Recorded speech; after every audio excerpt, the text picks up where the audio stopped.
nama saya Angel Marpaung dengan NPM 19151000452. Saya jurusan akuntansi dan saya berasal dari Universitas Pembangunan Pancabudi. Di sini saya akan menjelaskan mengenai bab yang pertama yaitu teori dan penelitian, bab yang kedua mengenai etika dalam penelitian, dan bab yang ketiga berbagai pendekatan dalam penelitian ilmiah.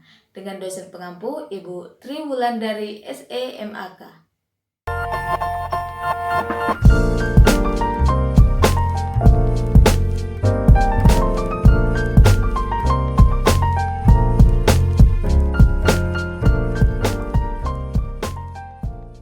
Oke, sekarang saya akan menjelaskan bagian bab yang pertama, di mana dalam bab pertama ini membahas tentang teori dan penelitian. Nah, sekarang kita beralih pada pengertian teori, yang dimana teori adalah sekumpulan ide, pengetahuan tentang sesuatu hal, dan konsep-konsep yang terorganisasi dan saling terkait satu dengan yang lainnya, yang membentuk pengetahuan bagaimana sebuah fenomena terjadi. Dalam dunia akademik sering ditemui istilah teori, konsep, dan asumsi. Dengan mengacu pada pengertian di atas, maka konsep merupakan benda-benda yang terlibat dalam skenario tersebut. Asumsi adalah suatu kondisi yang harus terpenuhi untuk berlakunya sebuah teori. Asumsi juga dianggap sebagai titik awal atau starting point dalam merumuskan sebuah teori. Nah, berdasarkan berbagai pemaparan tersebut, teori memiliki seperangkat ciri-ciri tertentu. Ciri-ciri tersebut adalah yang dimana pertama berisikan seperangkat asumsi sebagai titik awal sebuah skenario, kemudian yang kedua menceritakan seperti apa sebuah fenomena, bagaimana dan mengapa fenomena tersebut berubah atau berkembang. Ketiga, terdiri dari konsep-konsep yang saling terkait sebagai sebuah sistem ide. Kemudian yang keempat, ada hubungan sebab akibat di antara konsep-konsep tersebut dengan penjelasan spesifik pada konteks terjadi hubungan seperti apa. Kemudian ada mencerminkan konsistensi logika berpikir dan memungkinkan untuk diuji dan dimodifikasi melalui observasi, dan yang terakhir meliputi kemungkinan kondisi ketidakpastian sebagai sebuah keterbatasan dari skenario tersebut.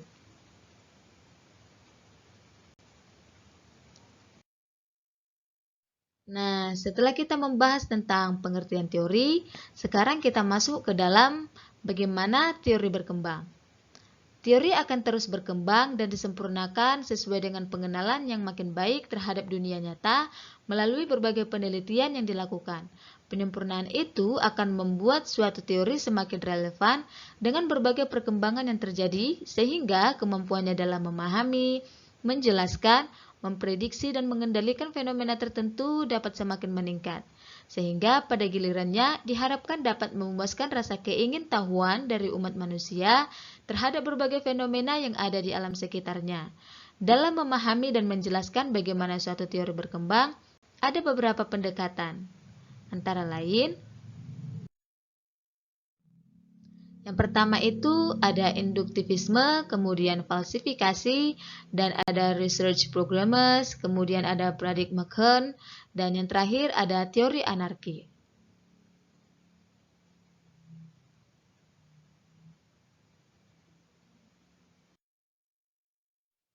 Oke, sekarang kita masuk ke dalam pengertian penelitian, yang dimana penelitian adalah usaha manusia yang dilakukan untuk mencari jawaban atas suatu keingintahuan. Dalam penelitian dikenal apa yang disebut metodologi penelitian dan metode penelitian. Penelitian juga memiliki beberapa dimensi. Dimensi adalah cara pandang tentang suatu objek dengan mana dapat dibuat pembedaan atau penggolongan di dalam objek tersebut. Berbagai dimensi penelitian adalah yang pertama, penelitian ilmiah dan non-ilmiah. Suatu penelitian dikatakan ilmiah apabila memenuhi beberapa kriteria yaitu purposive, systematic, logic, rigor, dan replicability. Nah, kemudian ada juga tujuan penelitian. Berdasarkan tujuannya, penelitian dapat dibedakan menjadi exploratory, descriptive, explanatory, dan experimental research. Atau Newman 2003, Sekaran 2003. Nah, selain itu juga di sini ada manfaat penelitian, mana penelitian dasar dan penelitian terapan. Dari dimensi manfaat, penelitian dapat dibedakan menjadi basic research atau penelitian dasar dan applied research atau penelitian terapan.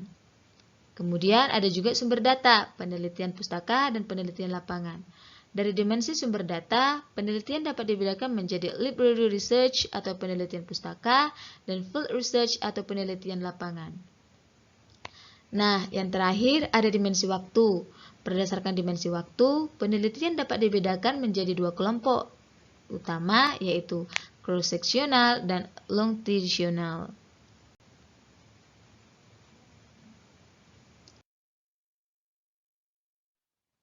Nah, setelah kita membahas mengenai bab yang pertama, sekarang kita masuk ke dalam pembahasan yang terakhir dalam bab pertama, yaitu adalah konkluzsi atau kesimpulan.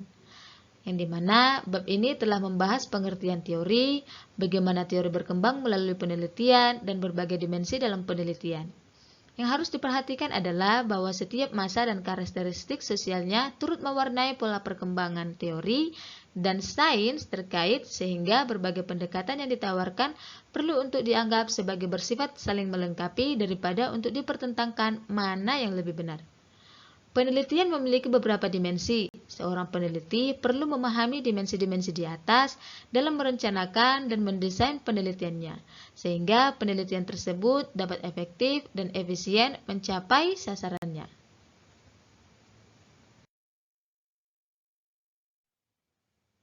Nah, setelah kita membahas bab yang pertama, kini kita masuk ke dalam bab yang kedua, yang mana dalam bab kedua ini ada tentang etika dalam penelitian. Bab ini membahas tentang berbagai dilema yang dihadapi peneliti, hubungan antara etika dan hukum formal, dan prinsip-prinsip etika dalam penelitian. Yang pertama itu tentang konflik kepentingan dalam penelitian. Etika memberikan batasan tentang apa yang boleh dan tidak boleh dilakukan, apa yang dianggap bermoral dan tidak bermoral. Dalam penelitian ada berbagai dilema yang muncul, yang mana pengelolaannya mungkin tidak diatur secara khusus oleh hukum formal sebuah negara. Adapun dilema tersebut ialah yang pertama kepentingan pengembangan sains, kepentingan pribadi, peneliti, ada hak-hak dari partisipan yang diteliti, kemudian yang terakhir kepentingan masyarakat.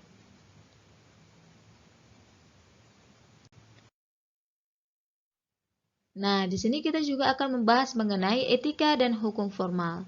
Batasan etika tidak selalu sama dengan hukum formal, belum tentu yang tidak melanggar hukum formal atau legal pasti etis. Sanksi yang timbul atas tindakan yang tidak etis dapat bervariasi, mulai dari sanksi formal yang diterapkan oleh institusi yang bersangkutan, misal sanksi oleh universitas berupa skorsing, sampai dengan sanksi moral oleh masyarakat yang dampaknya akan dirasakan oleh peneliti yang bersangkutan justru dalam jangka panjang atau misal kehilangan kepercayaan.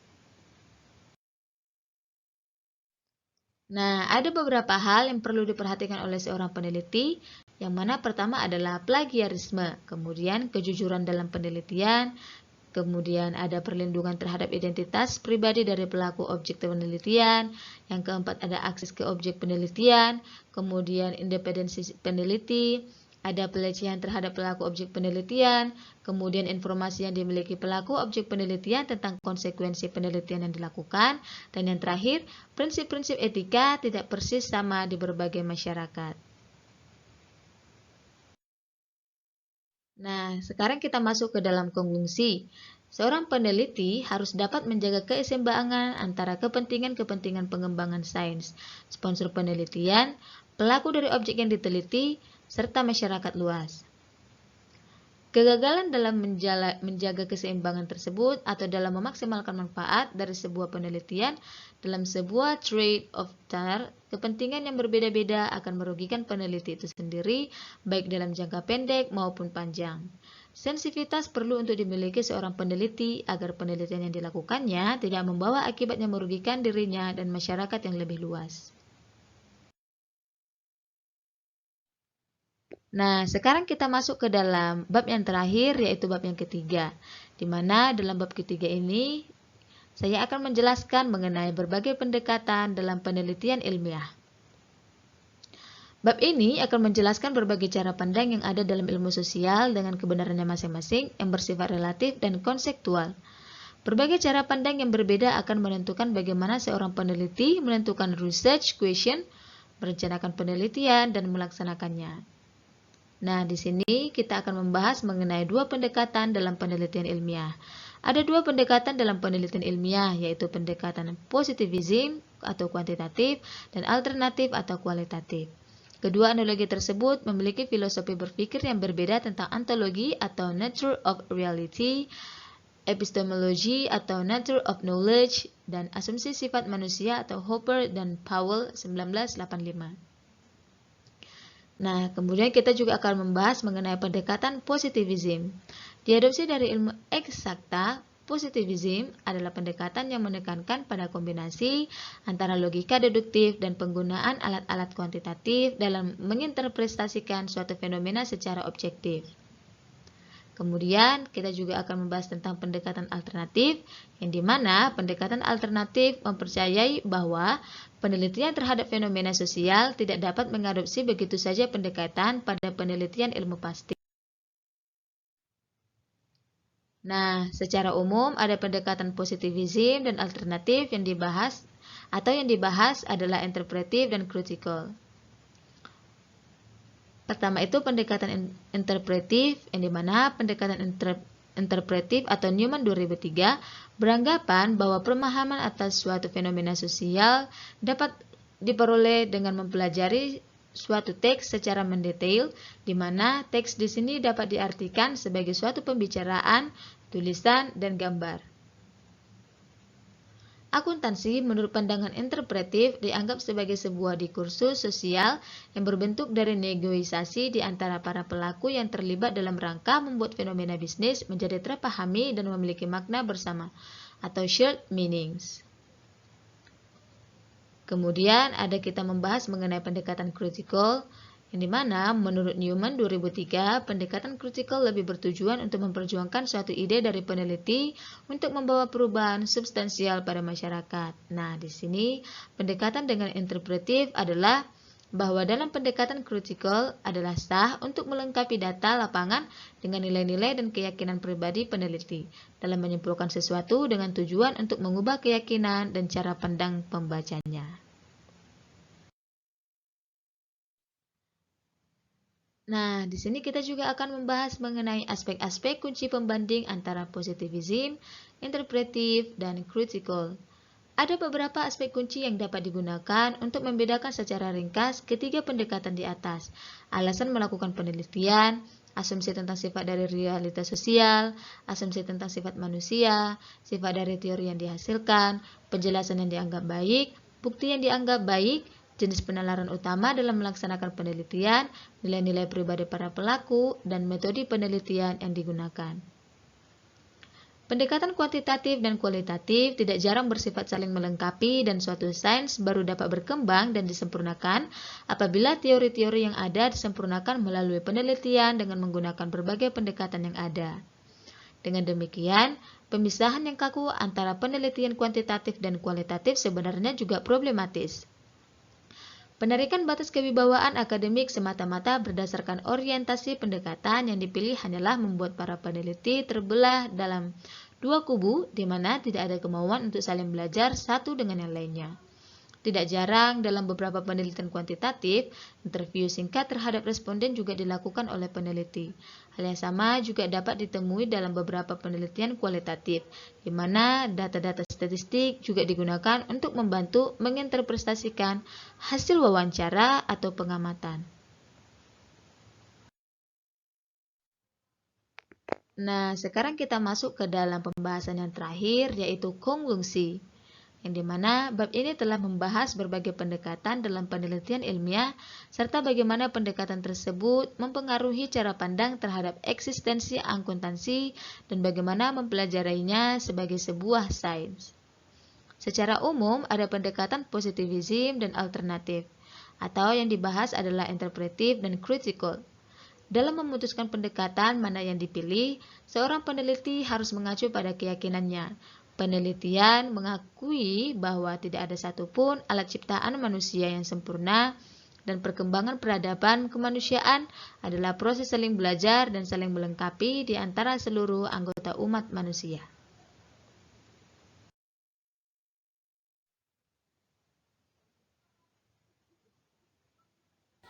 Sekianlah hasil presentasi saya. Apabila ada kekurangan dalam penyampaian materi ataupun ada kekurangan dalam kata-kata, saya mohon maaf. Sekian dan terima kasih.